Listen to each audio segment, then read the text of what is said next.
আগতে আপুনি লক্ষ্য কৰি যাওকচোন, যেতিয়া ল'ৰালিকাল আছিলে আপুনি মাটি ধূলিত খেলিছিলে, কিন্তু যেতিয়া আপুনি ডেকা হৈ গ'ল মাটি ধূলি আপুনি চফা কৰিবলৈ শিকিলে গাটো পৰিষ্কাৰ কৰি। নমস্কাৰ, সকলোকে স্বাগতম জনাইছোঁ। আজি তিয়কৰ জহাঘাটৰ ললাটনগৰত আছোঁ। ললাটনগৰত আমাৰ সকলোৰে মৰমৰ সকলোৰে শ্ৰদ্ধাৰ এগৰাকী ব্যক্তি ইয়াত ন ঘৰ ন ভেটি লৈছে। এই নতুন ঘৰখন কাৰ আপোনালোকে জানিবলৈ হ'লে এই ভিডিঅ'টি শেষলৈকে চাব লাগিব। তেন্তে আহক আমি ভিতৰলৈ যাওঁ আৰু ভিতৰত আজি যিসকল ব্যক্তিক নিমন্ত্ৰণ কৰিছিল, নিমন্ত্ৰিত ব্যক্তিসকল আছে আৰু নিমন্ত্ৰিত ব্যক্তিসকলৰ মনৰ কথা জানিম। তেন্তে আহক আমি চাংঘৰৰ ভিতৰলৈ যাওঁ। নমস্কাৰ, খুব আজি আনন্দৰ দিন। শিল ললিত তাইতকে জপংগাঁও তেওঁ এজন উদীয়মান ব্যক্তি, সমাজ সেৱক ব্যক্তি। তেখেতে সমাজক সেৱা কৰি ভাল পায়। গতিকে আজি তেওঁ জপংগাঁৱৰ পৰা আজি এই মাহাৰাত জহাঘাটত তেওঁ মাটি বাৰী কিনি ইয়াত মানে ঘৰ বাৰী ল'লে। আজি ন ঘৰ ন ভেটি তেওঁ লৈছে। ইয়াত ভকত হিচাপে মোক ইয়াত নিমন্ত্ৰণ কৰি ইয়াত চাকি এগছি জ্বলোৱা হৈছে। এই ধৰ্মৰ দীপ যেনেকৈ জ্বলি আছে, উজ্জ্বল হৈ আছে। তেখেতৰ এই পৰিয়ালটি ইয়াত মানে এই জহাঘাটত থাকি তেওঁৰ য'তেই যায় ত'তেই যেন এই চাকি বন্তিৰ দৰে জ্বলি থাকে, উজ্জ্বল হৈ থাকে, তাৰে কামনা কৰিছোঁ। আশীৰ্বাদ দেব আৰু চাল ওলাংকা আঠাই ৰাখিলাক মই আপোনাক ধন্যবাদ জ্ঞাপন কৰিছোঁ। ইয়াৰ পিছতে মই আহিম দিবাকৰ টাই ছাৰ কাষলৈ। ললিত টাইত কেৱল ব্যক্তিবিশেষৰ নাম নহয়, এখন অনুষ্ঠানৰ নাম। আৰু ললিত টাইডৰ তেজত সাংস্কৃতিক মন এটা আছে। তাৰ প্ৰমাণ আজি এই ঘৰখন। ইয়াত আমি দেখা পাইছোঁ চালেৰে নিৰ্মিত এখন ঘৰ তিয়ক টাউনত, এক উৎকৃষ্ট নিদৰ্শন বুলি আমি ক'ব পাৰোঁ। কাৰণ এয়া মিচিঙৰ পৰম্পৰাগত এটা চৰিত্ৰ ইয়াত লুকাই আছে, মিচিঙৰ পৰম্পৰাগত বৈশিষ্ট্য লুকাই আছে। আপুনি কি ক'ব? মই এটা কথাই আহি আজিৰ দিনটোত মোৰ দেৰি হ'ল। আজি মোৰ ভাগিন হয়, মোৰ ভতিজাকে বিয়া পাতিছে, কিন্তু জোঁৱাই হ'ল লক্ষীৰাম মাংস এই বিৰৈ বাই এই আদৰ্শৰে ঙক নান বাবে আমাৰ পিতৃ মাতৃৰ যিটো উত্তৰণ, মোৰ এই ভাগিন আছিলে, জোঁৱাই হ'ল। এই পৰম্পৰা কৰ্ম মই নিজকে সন্তুষ্ট হৈ মই আৱেগিক নহয়, উদ্ধ আৱেগিক সৎকৰ্ম যে মোৰ উত্তৰণ, ঙক নান বাপকে উত্তৰণ, ঙক তাতয়ে উত্তৰণ, তাই উত্তৰণ, তাই উত্তৰণ ললিত তাইত পালন কৰিছে, অকয় ময়ূৰো পালন কৰিছে। মই এই কথাটোক লৈ পেলাই মই আৱেগিক নহয়, আনন্দৰ উৎসাহেৰে মই নিজেই ইয়াত উপস্থিত হৈ আজি তিয়কৰ জহাঘাটত ললিত টাইত ডাঙৰীয়াৰ এটা সপোন বাস্তৱায়িত হৈছে, সপোনে সাকাৰ ৰূপ পাইছে। আৰু এটা কথা ক'ব লাগিব, তিয়কৰ ললিত দাই আজি ন ভেটি ন ঘৰ লৈছে। গতিকে আমি স্বাগতম জনাইছোঁ তিয়কলৈ। আৰু ললিত দা মানে হৈছে আমাৰ এটা আশাৰ নাম, এটা সপোনৰ নাম, এটা গৌৰৱৰ নাম। গতিকে আমি সঁচাকৈ ভাল পাইছোঁ, আমি গৌৰৱান্বিত, আমি সুখী হৈছোঁ। সুদূৰ জাজিমুখৰ পৰা আজি তিয়কত ন ঘৰ লৈছে। আৰু এটা কথা আমি ক'ব লাগিব, এই পৃথিৱীত প্ৰায় 99% মানুহেই গাঁৱৰ পৰা চহৰলৈ আহিছে, চহৰমুখী হৈছে। আৰু চহৰলৈ আহিয়ে নিজৰ যি কৃষ্টি সংস্কৃতি, নিজৰ পৰম্পৰা পাহৰি গৈছে 99% মানুহে। কিন্তু ললিত টাইত ডাঙৰীয়া সদায় ব্যতিক্ৰম, অনন্য, অদ্বিতীয়। আজি ললিত টাইত ডাঙৰীয়াই মিচিঙৰ যি পৰম্পৰাগত বৈশিষ্ট্য, মিচিঙৰ যি পৰম্পৰাগত চৰিত্ৰ সেই ধৰি ৰখাৰ প্ৰয়াস কৰিছে। তাৰে প্ৰমাণ চাংঘৰ। আপুনি কি ক'ব? সপোনটো চবৰে থাকে, কিন্তু মোৰ সপোনটো আৰু মনটো প্ৰায় মোৰ গাঁৱতে আছে। হ'লেও মই এই ল'ৰা ছোৱালীবিলাকে কেতিয়াবা ইয়াতে আশ্ৰয় ল'ব লগা হয়। আমি যিটো এৰিয়াত বসবাস কৰোঁ সেইটোতো একদম ব্ৰহ্মপুত্ৰৰ কৰাল গৰাখহনীয়াত ধ্বংসস্তূপত পৰিণত হৈছে। তথাপি মই তাকেই ভাল পাওঁ। হ'লেও আমি কিবা এটা নিৰাপত্তাৰ জনিত কাৰণতেই হওক বা অন্যান্য কাৰণতে হওক, আমি কেতিয়াবা অলপ নিৰাপদ অনুভৱ কৰিবলৈ হ'লে, ল'ৰা ছোৱালীবিলাক ভৱিষ্যতৰ নিৰাপদ অনুভৱ কৰিবলৈ হ'লে ইয়াত এটা আশ্ৰয়ৰ প্ৰয়োজন হৈছে। গতিকে আজি মই ইয়াত এটা মানে পজা এটা আশ্ৰয় গ্ৰহণ কৰিছোঁ বা পজা এটা মই প্ৰতিষ্ঠা কৰিছোঁ ইয়াত। আজি ঘৰ লোৱা নিয়মটো কৰিছোঁ। গতিকে সকলোকে অতিথিবৃন্দক দেখি পেলাই মোৰ মনটো ভাল লাগিছে। আজি সকলোৱে উষ্ম আদৰণি জনাইছে। ইয়াতে যেনিবা পৰম্পৰাটো আমাৰ ৰক্ষা কৰিবই লাগিব। তাৰ কাৰণে এই এটি চাংঘৰ 5 তৰপীয়া, মানে পাছে পাছে 10, তলত 5, ওপৰত 5, 10 তৰপীয়া মিচিং ঘৰ এটা মই সাজিছোঁ। গতিকে এইখিনিকে লৈ আমি মিচিং সংস্কৃতিটো জীয়াই ৰাখিব লাগিব। আমি সেইটোৱে আমাৰ আচলতে মূল বিষয়বস্তু। 5 তৰপীয়া মিচিঙৰ চাংঘৰ এই আপোনাৰ নিজস্ব পৰিকল্পনা নে? নাই, সেইটোতো আমাৰ পৰম্পৰাগত এটা পৰিকল্পনাক মই বাস্তৱ ৰূপ দিছোঁ। যিটো পৰম্পৰাগতভাৱে মিচিংসকলে আচলতে 5 তৰপীয়া, পাছে 10 তৰপীয়া ঘৰ বনায়। তেতিয়া আচলতে কি হয়, আমি যিবিলাক সকাম নিকাম পাতোঁ বা আমাৰ যিটো জনবিশ্বাস, এই 5টা তৰপৰ তলৰ এটা 5টা তৰত পঞ্চদেৱতা আছে, ওপৰত 5টা তৰৰ পঞ্চদেৱতা, ওপৰৰ পৰা আমাক মানে বজ্ৰপাতেই হওক, বিজুলীয়ে হওক, অন্যান্য ধুমুহাই হওক, কিবা কিবি মাৰি মৰাৰ পৰা ওপৰৰ পৰা আমাক ৰক্ষা কৰে। তলৰ যিটো 5 তৰপ, তলৰ পঞ্চদেৱতাই আমাক সুৰক্ষা দিয়ে। এই পঞ্চদেৱতাই সুৰক্ষা দিয়াৰ কাৰণে আচলতে জীৱনটো পৰিচালনা কৰিব পাৰোঁ। গতিকে এইকাৰণে আমি 10 তৰপীয়া মিচিং ঘৰটো আমাৰ মিচিংসকলে আচলতে পৰম্পৰাগতভাৱেই চলাই আহিছে। গতিকে ময়ো এই পৰম্পৰাটো ৰক্ষা কৰি 5 তৰপীয়া। যিহেতু আপুনি আজি চহৰত আপোনাৰ 9 ঘৰ লৈছে, গতিকে আজিৰ পৰা আপুনি চহৰীয়া। কিন্তু মোৰ মনে কয় আপোনাৰ এতিয়াও আত্মাত যিটো আপোনাৰ গাঁৱৰ যি আত্মা, গাঁৱৰ আত্মাটো যেন এতিয়াও যেন আছে, ঠিক তেনেকুৱা এটা অনুভৱ হয় মোৰ। মই কৈছোঁৱে যে মোৰ আত্মাটো গাঁৱতে আছে, মন প্ৰাণ গোটেই গাঁৱতে আছে।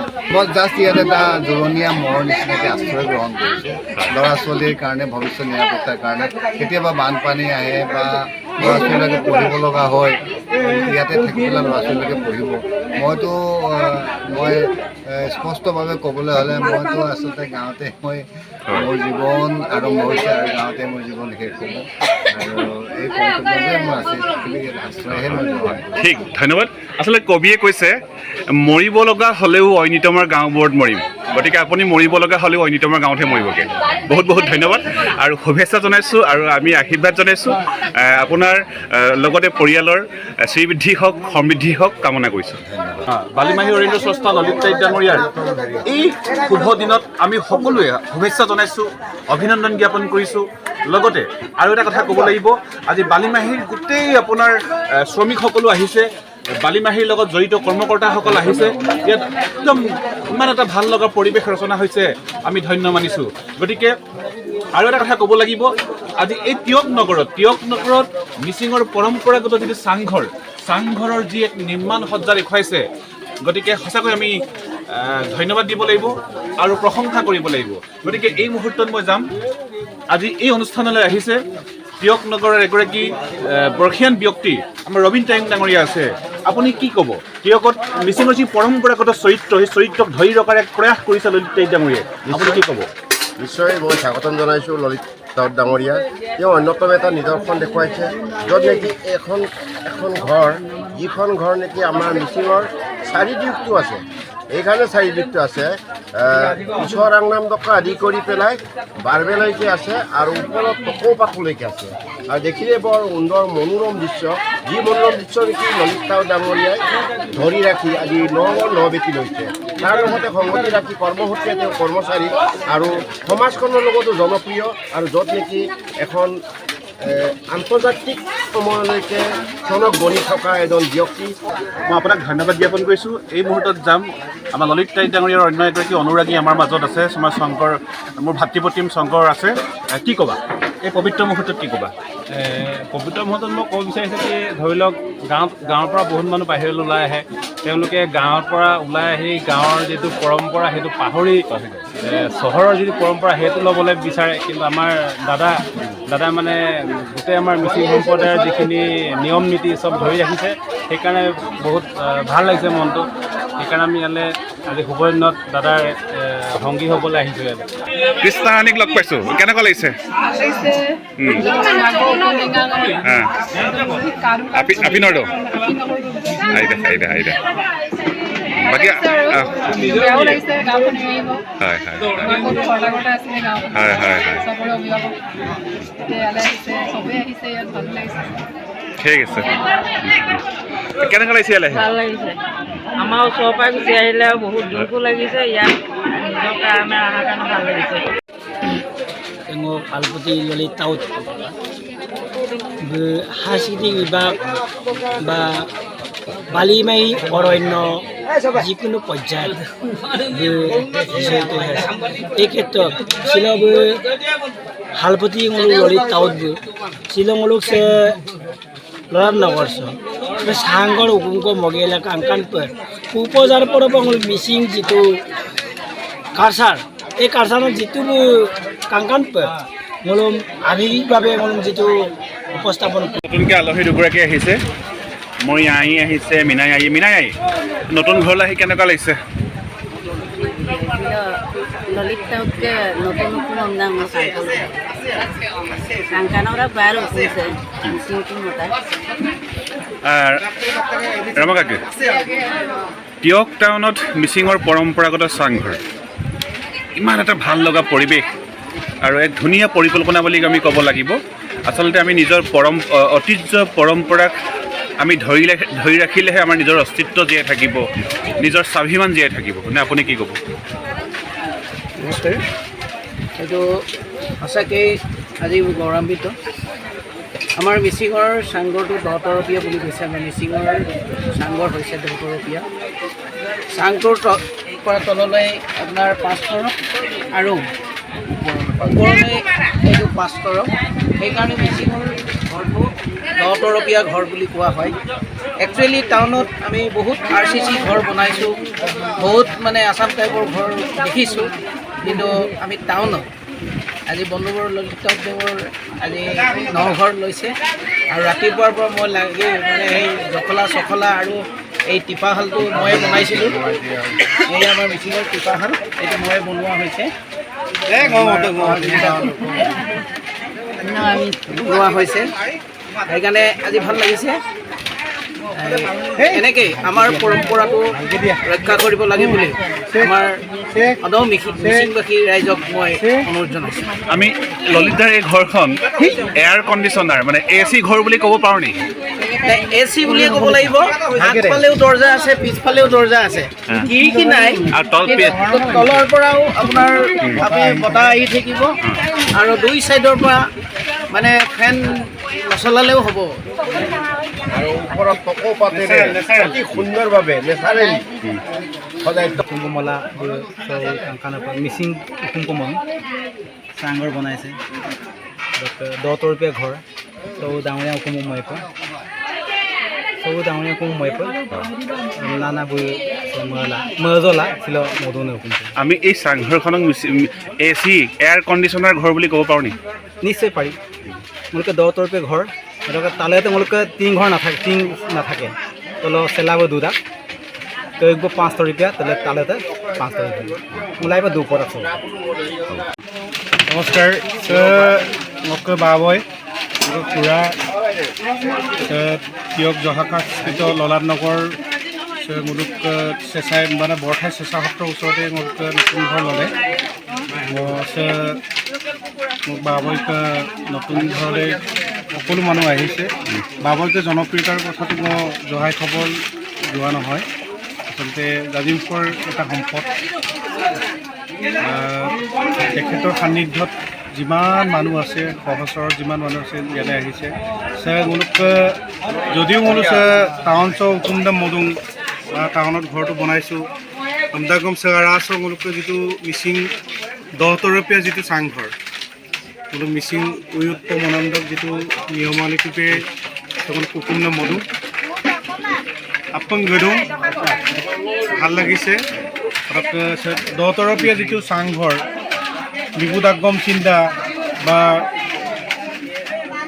উকুমদক যিটো ডবুৰ পূজা বা মিবুদাংনাম যিটো পৰ্ব হয় 10 তৰপীয়া চাংঘৰটো হ'লেহে মিবু দাগলাৰা আমদাক উয়ুত্তম মলাৰা আমদাক সেই পৰম্পৰাটো ইয়াত ৰক্ষা কৰিবলৈ যত্ন কৰিছে তাৰ কাৰণে বোলো নতুন মানে আৰু মহবত চোদাক ভাল লাগিছে নিজকে গতিকে এই পৰম্পৰাটোৰ জৰিয়তে গলুহিন্দা উত্তৰ প্ৰজন্মই বা ভাৱিকালৰ গলু যিটো প্ৰজন্মই এই সংস্কৃতিটো বজাই ৰখাত সকলোৰে সহযোগিতা কৰিব লাগে আৰু গলুখিনি শিকিব লগা বহুত কথা আছে মই অনুভৱ কৰোঁ ডক্টৰ গোটেই অঙহী বঙহী বা আত্মীয় স্বজন সান্নিধ্যৰ সকলো মানুহ আহিছে মই ভাল লাগিছে সকলোকে মই কৰজোৰে প্ৰণাম জনাইছোঁ মিচিঙৰ চাংঘৰ নহ'লে মিচিঙৰ আচলতে চাংঘৰ সম্পূৰ্ণ নহয় আৰু মিচিংসকল চাংঘৰ হৈছে আমাৰ সাহসৰ প্ৰতীক ইয়াত আমাৰ এটা লোকবিশ্বাস যে ইয়াত আমাৰ ইয়ায় তাতো উপৰি পুৰুষসকল থাকে গতিকে আজি আমি দেখা পাইছোঁ এই নঘৰত আমি মৰাম দেখা পাইছোঁ আমি 10 তৰপীয়া চাংঘৰত আমি দেখা পাইছোঁ আমি ধোঁৱা চাং দেখা পাইছোঁ পৰাব আছে গতিকে এক সুন্দৰ কুমাং বাংকো গোটেইখিনি আমি দেখা পাইছোঁ ইয়াত মানুহৰ মানে কি এইটো কোনো চহৰীয়া বা কোনো গাঁৱলীয়া নহয় মানুহৰ এটা সময়ে মানে মানুহক এটা পৰিৱৰ্তন ঘটায় আৰু চাওক আপোনাৰ জীৱনটোতে আপুনি লক্ষ্য কৰি যাওকচোন যেতিয়া ল'ৰালিকাল আছিলে আপুনি মাটি ধূলিত খেলিছিলে কিন্তু যেতিয়া আপুনি ডেকা হৈ গ'ল মাটি ধূলি আপুনি চাফা কৰিবলৈ শিকিলে গাটো পৰিষ্কাৰ কৰিবলৈ শিকিলে কিন্তু যেতিয়া আপুনি পৰিষ্কাৰ কৰিব শিকাৰ পিছত আপুনি এটা সভ্যতা শিকিলে ঠিক তেনেকুৱা মানুহৰ জীৱনৰ পৰিৱৰ্তনটো তেনেকাই হৈ থাকে গতিকে মই আজি চহৰত থাকিলেও চহৰীয়া গাঁৱত থাকিলেও গাঁৱলীয়া আৰু মই সেই গাঁৱত থাকিলেও মই হয় ঐনিতম গাম চহৰত থাকিলেও মই হয় ঐনিতম গাম মোৰ নিজৰ সংস্কৃতি কোনেও নাপাহৰে কেতিয়াও নাপাহৰে কিন্তু মানুহৰ ধাৰণা কিছুমান মানে কিছুমান এইকাৰণে সলনি হয় যে মনৰ আঁতৰ হ'লে চকুৰ আঁতৰ হয় সেই বস্তুটো মানুহৰ ভুল ধাৰণা যেতিয়া আত্মীয়জনক যেতিয়া আত্মীয়ভাৱে ল'ব মনৰ আঁতৰ হ'বই নহয় চকুৰ আঁতৰ হ'বই গতিকে সদায় নিজৰ গাঁওখনত চবেই ভাবে যেনেকৈ মোৰ মায়ে মোক তুলি ডাঙৰ দীঘল কৰিলে কিন্তু মাৰ সেই পুৰণা ঘৰখনে মাৰ আচল ঘৰ মই যিমানেই আমেৰিকালৈ লৈ নাযাওঁ কিন্তু আমেৰিকাখন কেতিয়াও হ'ব নোৱাৰে মোৰ নিজৰ ঘৰ ঠিক তেনেকুৱা কথা গতিকে মোৰ ভাইটি ইয়াত যিটো আয়োজন কৰিছে সেই আয়োজনটো এইকাৰণে কৰিছে যে ইয়াত নতুন ভেটি এটুৰা ল'লে এই ভেটিটোত যাতে ৰাইজৰ আশীৰ্বাদ থাকে সেইটোৰ কাৰণেহে এইটো আজি আয়োজন কৰা হৈছে ৰাইজৰ আশীৰ্বাদটো অতি দৰকাৰ ঠিক বহুত বহুত ধন্যবাদ নতুন হুকুম লাৰে আকৌ মলাটো কমাম নাই